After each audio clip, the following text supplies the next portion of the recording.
mind redesigning my website? Well, that's a very easy question to answer. My website is super old.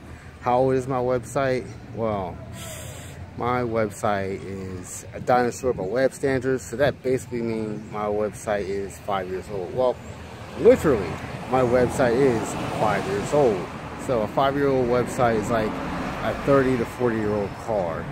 It's not something that's currently up to standards, and with, you know, modern technology, 5 years is a big difference. So what did I do in the last 5 years? I've learned how to do responsive design.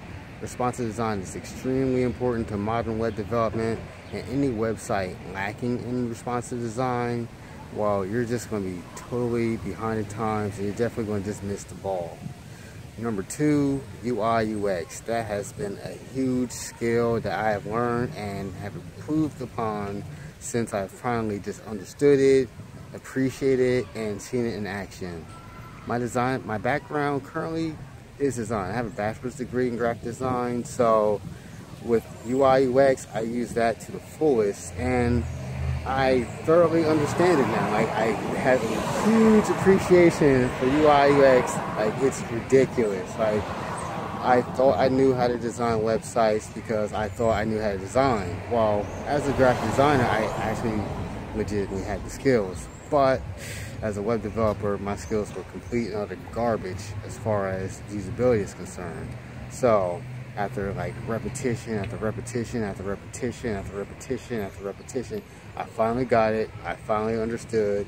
I finally banged my head against the wall like 1.5 million times and put in my 10,000 hours in the learning and enhancing my skills and my career path.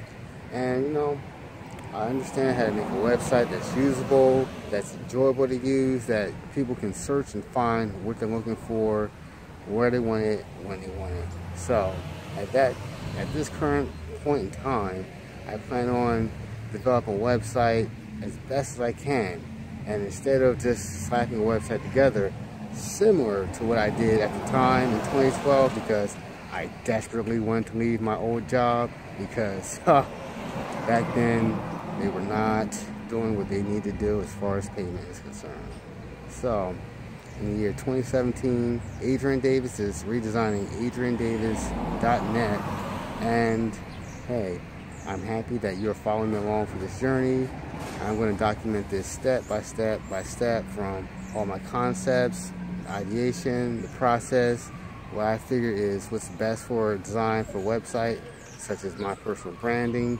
And what I'm going to do is just, you know, share all the things that, you know, frustrate me as far as like the decisions to use one set of text versus the other, the pros and cons. And like I said before, I'm going to document every single thing I can. So keep in touch. Follow me on adriandavis.net. Follow my YouTube channel. Just search for Adrian Davis Creative Solutions. You will find me. Have a nice day. Peace.